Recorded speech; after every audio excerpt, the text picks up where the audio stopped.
Pergerakan kebangsaan adalah suatu bentuk misi atau gerakan yang umumnya dipelopori oleh seseorang atau organisasi dengan dalih untuk menuntun bangsanya melakukan revolusi, mencapai suatu tujuan dan berkembang dalam berbagai aspek seperti politik, pendidikan, ekonomi, dan lain-lain.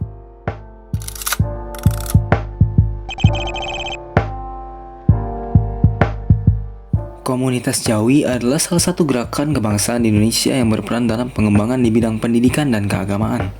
Komunitas Jawi itu sendiri merupakan perkumpulan pelajar dan umat Islam Indonesia yang tinggal dan belajar di Mekah. Pembentukan komunitas Jawi diawali pada abad ke-17 oleh para ulama seperti Nurdin Al-Ghaniri, Abdul Rauf Al-Singkili, dan Muhammad Yusuf Al-Makassari, di mana pembentukan komunitas Jawi terus berlanjut dengan ditandai oleh kedatangan para ulama seperti Syekh Abd Al-Samad Al-Palimbani, Kemas Fakhr Al-Din, Syihab Al-Din, dan Muhammad Arsyad Al-Banjari pada sekitar abad ke-18. Bentuk kontribusi komunitas Jawi bagi perkembangan pengetahuan dan keagamaan Indonesia dilakukan dalam bentuk pengajaran mengenai paham-paham baru melalui lembaga pendidikan seperti pesantren, surau, dan dayah oleh para ulama setelah kembali dari Mekah. Selain itu, kontribusi komunitas Jawi juga dapat kita lihat dalam bentuk karya-karya tulis para ulama mengenai pengetahuan dan keagamaan. Misalnya, kitab Fadail Al-Jihad karya Syekh Abd Al-Samad Al-Palimbani yang berisi mengenai kewajiban menjalankan perang suci terhadap kaum kafir, khususnya penjajah kolonial bagi umat muslimin. Selain itu, ada juga karya-karya dari Muhammad Nawawi Al-Bantani di bidang ilmu fikih yang dijadikan materi-materi pengajaran di pesantren dan menjadi sumber-sumber intelektual dari perkembangan Islam di abad ke-19. Adanya komunitas Jawi di Indonesia membuat revolusi di bidang ilmu pengetahuan dan kehidupan keagamaan. Adanya komunitas Jawi di Indonesia juga semakin memperkuat hubungan antara Asia Tenggara dengan Timur Tengah yang ditandai dengan Mekah yang dianggap sebagai jantung kehidupan keagamaan di Nusantara.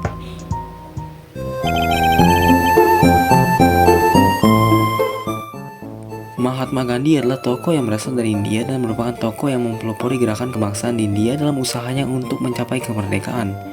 Tokoh ini bernama asli Mohandas Karamchand Gandhi, lahir pada tanggal 2 Oktober 1869 di keluarga elit yang berasal dari kasta Bania atau kasta pedagang. Motif utama bagi Mahatma Gandhi dalam mempelopori gerakan kebangsaannya adalah kondisi India yang seharusnya sejahtera karena memiliki kekayaan sumber daya yang melimpah, tapi malah menjadi wilayah jajahan Inggris dan menjadi menderita. Dilatar belakangi didikan keluarganya yang sangat menjunjung tinggi nilai kemanusiaan, metode yang dipelopori oleh Mahatma Gandhi dalam upaya lepas dari penjajahan pun merupakan metode yang menghindari segala bentuk kekerasan. Salah satu metode yang dipelopori oleh Mahatma Gandhi adalah Satyagraha, yang berarti kekuatan jiwa tanpa kekerasan, di mana hal ini pernah direalisasikan pada tahun 1908 oleh rakyat India. Pada saat itu, Mahatma Gandhi beserta ribuan orang India melintasi daerah perbatasan dan berdagang tanpa izin dan sertifikat sebagai bentuk pernyataan damai tentang hak mereka yang dihapus.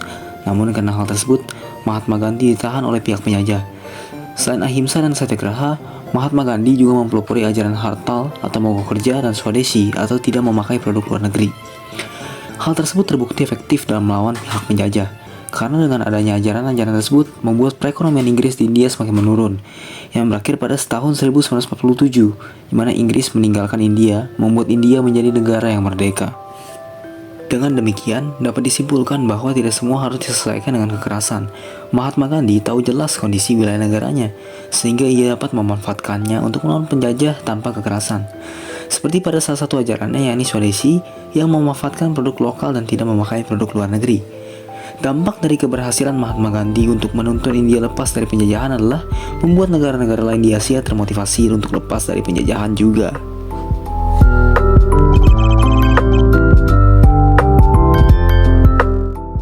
Mustafa Kemal Pasha merupakan tokoh dari Turki yang menjadi pelopor sekaligus memimpin gerakan reformasi Turki atau reformasi Atatürk yang dimulai sejak 1923-an.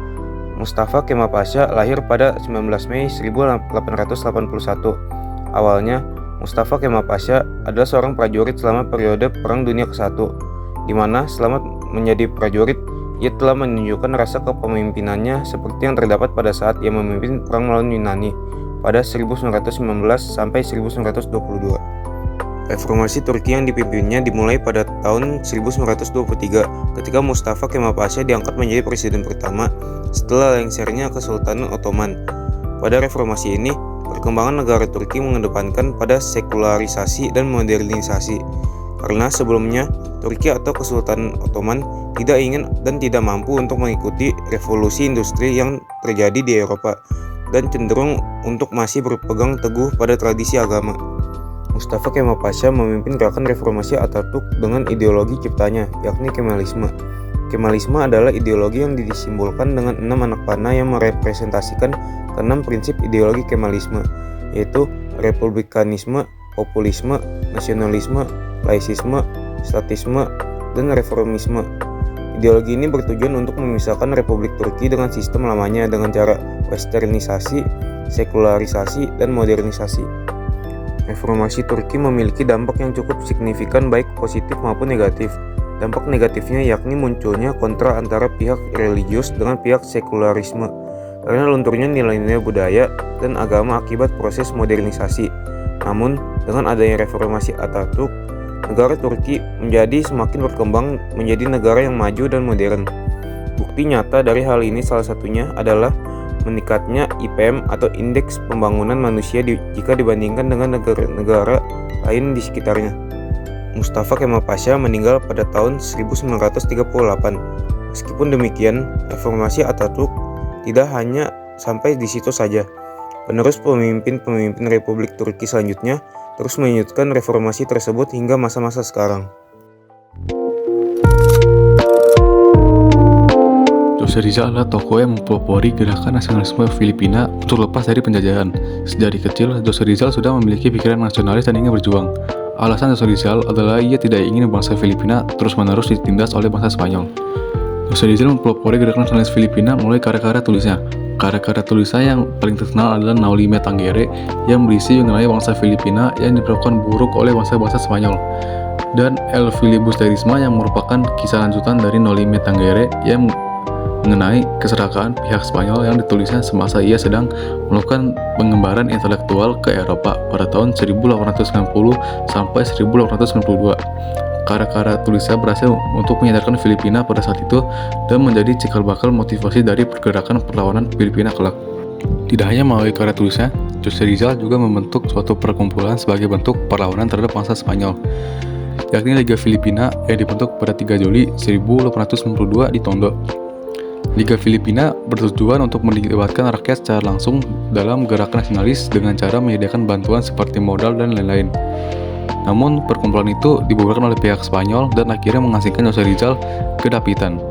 Dengan demikian, sebagai bentuk respon dari ditangkapnya Jose Rizal, rakyat Filipina membentuk organisasi Katipunan di bawah kepemimpinan Andres Bonifacio yang berjalan secara rahasia untuk mempersiapkan perlawanan terhadap bangsa Spanyol. Perjuangan Jose Rizal tidak hanya sampai di situ saja. Selama pengasingan di Dapitan, Jose mendidik anak-anak di Filipina untuk dapat menanamkan semangat nasionalisme terhadap mereka. Sayangnya, Jose Rizal kembali ditangkap usai pengasingan saat perjalanannya menuju Kuba. Hal tersebut disebabkan karena organisasi Katipunan mulai melakukan perlawanan secara terbuka pada tahun 1896 terhadap Spanyol, sehingga Jose Rizal mendapatkan banyak tuduhan hingga akhirnya divonis hukuman mati dan dieksekusi pada tanggal 30 Desember 1896 di lapangan Bagong Bayan. Meskipun Jose Rizal telah wafat, semangat perjuangannya yang besar justru menjadi pemantik bagi rakyat Filipina seperti perlawanan Andres Bonifacio, Emilio Azcárate, dan lain-lain. Sehingga setelah banyak perjuangan yang dilalui, Filipina berhasil lepas dari Spanyol pada tanggal 12 Juni tahun 1898.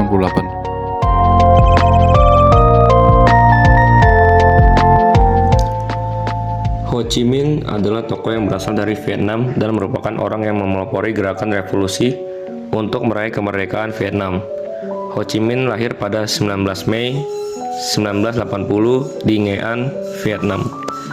Ho Chi Minh memulai gerakan revolusinya ditandai dengan dirinya yang mendirikan Partai Komunis Indochina pada 1930 yang bertujuan untuk melawan penjajahan Prancis dengan mempersatukan kaum buruh, petani, dan pemuda untuk melawan penjajah. Kemudian, pada 1941, Ho Chi Minh mendirikan Viet Minh sebagai aliansi dari berbagai kelompok nasionalis yang menjadi garda terdepan dalam gerakan yang disebut dengan Gerakan Revolusi Agustus pada 1945 untuk lepas dari penjajahan Jepang. Gerakan Revolusi Agustus membuat Vietnam dapat meraih kemerdekaan. Namun, Prancis dapat kembali merebut kekuasaan dari Vietnam, hingga Vietnam dapat sepenuhnya lepas dari Prancis pada 1954, usai pertempuran Dien Bien Phu yang menyebabkan berakhirnya Perang Indochina I dan terbaginya Vietnam menjadi Vietnam Utara dan Selatan, yang akhirnya resmi bersatu pada 1976.